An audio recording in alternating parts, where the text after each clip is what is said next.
एक पीर साहब एक गांव में यहाँ पहुंचे तो लोग देखे तो मुरीद हुए गए। एक आदमी मुरीद हुए के गवा अपने घरे अपने मेहरवस कहते है बहुत बड़े पीर आए मुरीद हुए गए, चल तू हो जा। तो रतिया कहे तू ले ले जन्नत, तू का ज्यादा जरूरी है। हम ना भाई नहीं भाई मुरीद बेचारा मुरीद होगा तो पीर साहब के दावत लिए। पीर साहब आए तो सऊदिया के कंबल लाए बिछाए, पीर साहब बैठे। अब वो इंतजाम करो, पीर साहब कंबलवा का दबाए दबाए देखे। कहा यार कहाँ से ला रहा हो, बहुत अच्छा लगा था, बड़ा गुलूर है, कहाँ से लाया रहा। जानेगा मेरे पीर साहब का पसंद आएगा। जब पीर साहब खाना पीना खाए चले वह कंबलवा लपेट के कंधे धे दी पीर साहब। पीर साहब कंधिया ले तो इनको शर्म हया नहीं कि पीर हुई के कंबल ला दे जाए। कुछ दिनों के बाद फिर दावत लिया, फिर आए, जब फिर बैठे तो इंतजाम करो। पीर साहब चोरन में रुके घर में ताके यार बाहर। तो एक बक्सा बहुत बढ़िया देखिन तो गए के चादर दबाव का है, बहुत मजबूत है यार, कहाँ से लाया कत्ते मिला थे। वो जान गया कि हजरत का पसंद आएगा। जब खाए के जाए लागे वह बक्सवा उठवाई दी। पीर साहब मुड़े धैल चल दी। 4 बजे छाके बक्सा तनको शर्म है या नहीं, लेके चल दी। अब वो घर के औरतिया बिचारी परेशान का हाल लाई पीरवा जब आवत है तो खानो खाते सामान हो लेके जाते। या अल्लाह इसे कैसे छुटकारा मिला, लेकिन अब मर्द के आगे वो कोई चले नहीं। एक दिन पीर साहब बगैर दावते लिए चले, बगैर दावते के चले आवे ढपका। औरतिया देखिस और मर्दवा रहे नहीं। औरतिया देखिस तो परेशान वे का हाल लावते पीरवा आवते फिर कुछ न कुछ लेके गई। वो औरतिया के घर में कुछ नहीं पे तो लोढ़वा जिसे मसाला बांटत रहा पत्थरवे उठाई सो लेके आई मुहारे।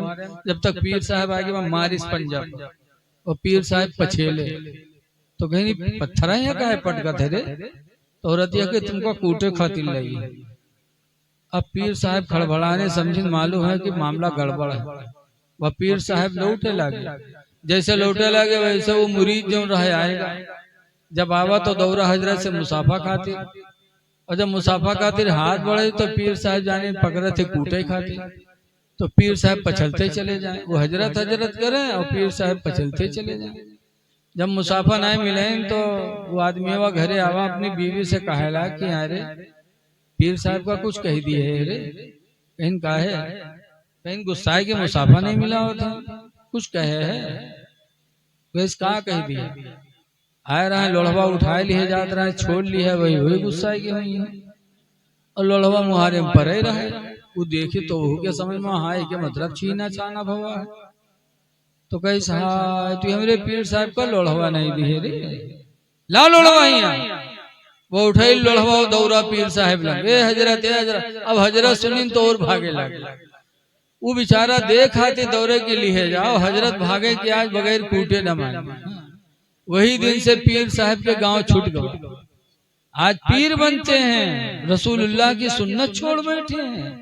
मेरे नबी अपने कौम पर कभी भारी नहीं बने हैं। मेरे नबी ने तिजारत करके मेहनत करके रोजी खाई है अपनी तालीम उम्मत के लिए कि ये लोगों किसी का बोझ न बनो। हक हलाल रोजी इंसान की इबादत में निखार पैदा करती है। इसलिए लोगों मेहनत करके खाओ, तिजारत करके खाओ। मेरे नबी तिजारत सिखाने भी आए थे।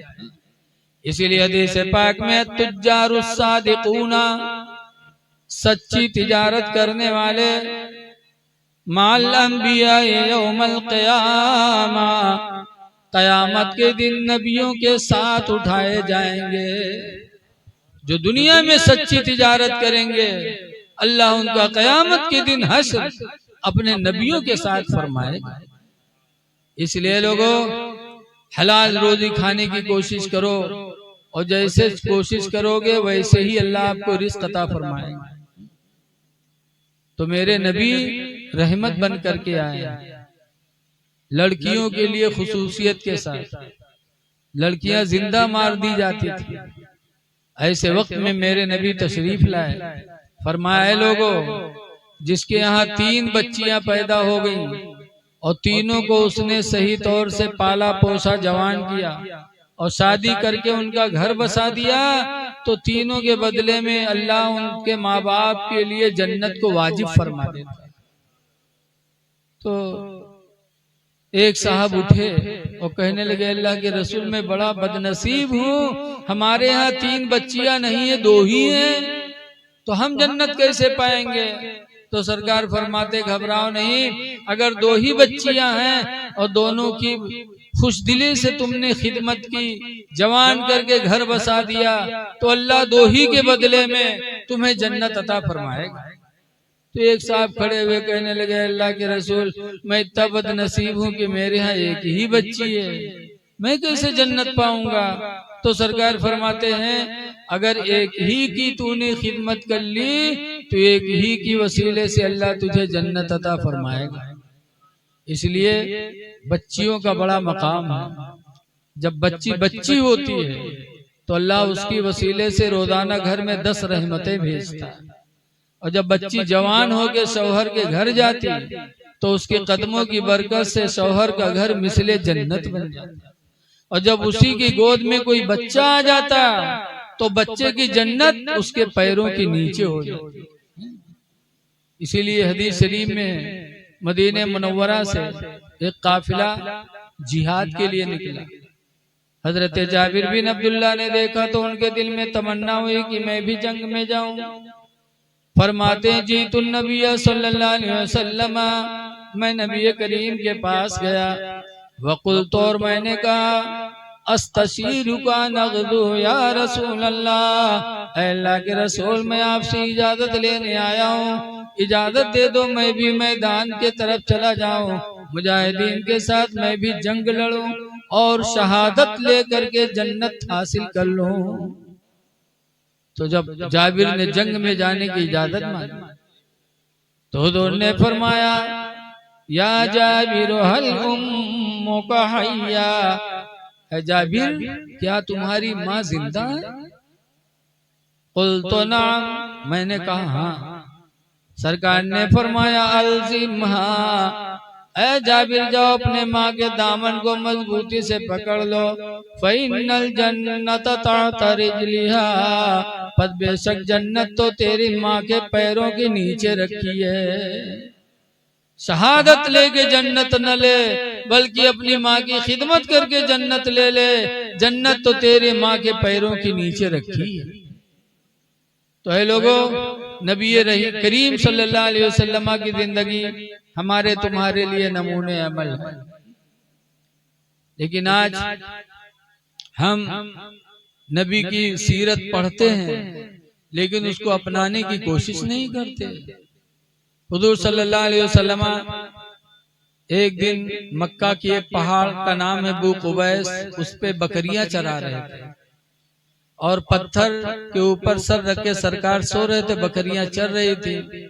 इतने में हुजूर का बहुत बड़ा दुश्मन अबू जहल पहुंच गया। देखा कि सर पे तकिया पत्थर की लगाए मोहम्मद सो रहे हैं, सर के नीचे पत्थर है, ला ऊपर से पत्थर मार दे ताकि कुचल जाए सर और ये खत्म हो जाए, इनसे छुट्टी मिल जाए। माज़अल्लाह। अबू जहल बड़ा दुश्मन था, उठाया पत्थर और सरकार पत्थर पे सर रख के सो रहे तो ऊपर से अबू जहल ने पत्थर मारा, सरकार का सर जख्मी हो गया। अबू जहल वहां से भगा। अबू जहल की लौंडी साथ में थी। लौंडी ने देखा कि बगैर कसूर के मेरे मालिक ने मोहम्मद को मारा है, तो वहां से रोती हुई आई और खाने काबा के दरवाजे की जंजीर को पकड़ के और सुसक सुसक के रोने लगी। इतने में हुजूर के चचा अमीर हमजा, बहुत बड़े पहलवान थे अरब के, घोड़े पे बैठे तीरों कमान लेके जंगल जा रहे थे शिकार करने। जब काबा के दरवाजे के पास से अमीर हमजा का घोड़ा गुजरा, अमीर हमजा ने अबू जहल की लौंडी को सुसक सुसक कर रोते हुए देखा तो पूछा, ऐ लौंडी क्यों रो रही है? तो कहा, अमीर हमजा तुम्हारी गैरत मर गई, हया नाम की कोई चीज न रह गई तुम्हारे पास। कहा क्या हुआ? कहा अरब के मशहूर पहलवान में तुम शुमार किए जाते हो और तुम्हारे भतीजे मोहम्मद इतने अच्छे इतने नेक, लोग उनको सता रहे हैं और तुम्हारे अंदर कोई गैरत नहीं बेदार होती। कहा क्या हुआ? कहा अभी अभी तुम्हारे भतीजे मोहम्मद बू कुबैस पहाड़ी पे बकरियां चरा रहे थे, पत्थर की तकिया लगाए सो रहे थे, मेरा मालिक अबू जहल गुजरा, बगैर गलती के उठा के पत्थर मारा तुम्हारे भतीजे के सर पर, उनका सर जख्मी हो गया। अफसोस है कि तुम अरब के बहादुर हो और तुम्हारा भतीजा इतना बेमिसाल मारा जा रहा है और तुम्हें कोई एहसास नहीं है। तब अमीर हमजा ने सुना, गैरत आई, पूछा अबू जहल है कहाँ? इशारा किया, लौंडी ने कहा वो बैठा हुआ। अमीर हमजा गए और खींचकर ऐसी कमान मारी उसके सर पर कि उसका सर कट गया एक तरफ। और फरमाते हैं तू नहीं जानता कि मोहम्मद मेरे भतीजे हैं? ये कहा और फिर वहां से पलटे। अमीर हमजा भी ईमान नहीं लाए थे, शिकार करने का इरादा खत्म कर दिया, पलटकर हुजूर के घर गए खैरियत मालूम करने। जब वहां गए तो देखा कि हुजूर लेटे हैं, हुजूर की बीवी खदीजा कपड़ा जला जला के सर में रख रही है, सर से खून गिर रहा है सरकार के। अमीर हमजा देखे तो रोने लगे, कहे मेरे भतीजे गम न करना, अभी अभी मैं तुम्हारा बदला लेके आ रहा हूँ, उसका सर फाड़ के आ रहा हूँ, गम न करना मेरे भतीजे। तो हुजूर का जवाब सुनो मुसलमानों। हुजूर ने कहा ऐ चचा, आप मेरा बदला लेके आए हो? खुदा की कसम मुझे कोई खुशी नहीं। अरे कोई खुशी नहीं? कहाँ बदला लिया है आपने? बदला लेने से मुझे कोई खुशी नहीं है। कहा बेटा तब तेरी खुशी किस चीज में है? हुजूर फरमाते हैं मेरे चचा, बदला लेने में मुझे खुशी नहीं है, मुझे खुशी तो उस वक्त होगी जब तुम इस्लाम कबूल कर लो, सुभान अल्लाह, सुभान अल्लाह, तैयबा पढ़ लोगे जो पैगाम खुदा के लेके मैं आया। क्या बात है, बहुत अमीर हमजा कहते हैं मेरे भतीजे, अगर तेरी खुशी इसी में है तो फिर मैं गवाही देता हूँ, अशहदु अल्ला इलाहा इल्लल्लाह, मैं गवाही देता हूँ कि अल्लाह के सिवा कोई इबादत के लायक नहीं, वान्ना मुहम्मदन अब्दुहु व रसूलुहु, और मैं ये भी गवाही देता हूँ कि मोहम्मद अल्लाह के बंदे और उसके सच्चे रसूल। बेशक, सुभान अल्लाह, सुभान अल्लाह। नारे तकबीर, बुलंद आवाज से नारे का जवाब दे। नारे तकबीर, नारे रिसालत, नारे रिसालत, उलमाए अहले सुन्नत, उलमाए अहले सुन्नत, नारे तकबीर, सुभान अल्लाह, सुभान अल्लाह। ऐ लोगों, ये मेरे नबी की जिंदगी है कि बदला लेने से खुश नहीं थे और आज हम बदला ले रहे हैं। बदला लेने वाला कामयाब नहीं है।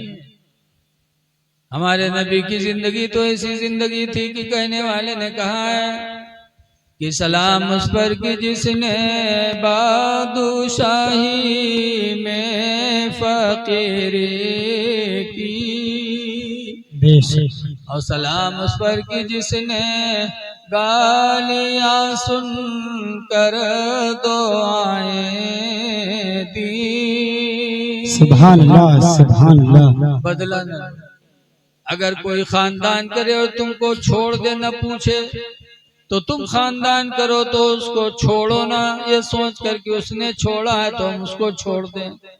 छोड़ो ना, बल्कि मेरे नबी की तालीम देखो, हुजूर फरमाते हैं सिलमन कता का, उसको जोड़ो जो तुमसे रिश्ता तोड़े। सुभान अल्लाह, सुभान अल्लाह। सिलमन कता का, उससे रिश्ता लगाओ जो तुमसे रिश्ता अलग करे। वाफु अम्मन ज़लमका, और उसको माफ कर दो जो तुम पर जुल्म ढाए। सुभान अल्लाह, माफ बदला दे। इसीलिए रसूल करीम सल्लल्लाहु अलैहि वसल्लम के नवासे इमाम हसन को लोगों ने जहर दिया था, और जब जहर पानी में मिला के पिलाया, इमाम हसन ने पिया तो खून की उल्टी हुई। तो इमाम हुसैन ने देखा था तो कहा था भाईजान क्या हुआ? कहा किसी ने मुझे जहर दे दिया। तो इमाम हुसैन ने कहा था भाईजान नाम बता दो, मैं उससे बदला लूंगा। तो इमाम हसन ने कहा था हुसैन मैंने सारा मामला खुदा के हवाले कर दिया है, तुमसे बेहतर बदला लेने वाला मेरा परवरदिगार। बेशक। इसलिए नबी की जिंदगी को आम करो। मेरे नबी जो पैगाम लेके आए हैं, उन पैगाम में सबसे अहम पैगाम है नमाज। आज हम आशिक़े रसूल का दावा करते नमाज छोड़ रहे हैं तो हम झूठे हैं। मसलके आला हजरत का दावा करें कि हम मसलके आला हजरत के मानने वाले हैं और हमारी नमाजें ना अदा हो तो हम झूठे हैं, मसलके आला हजरत वाले नहीं।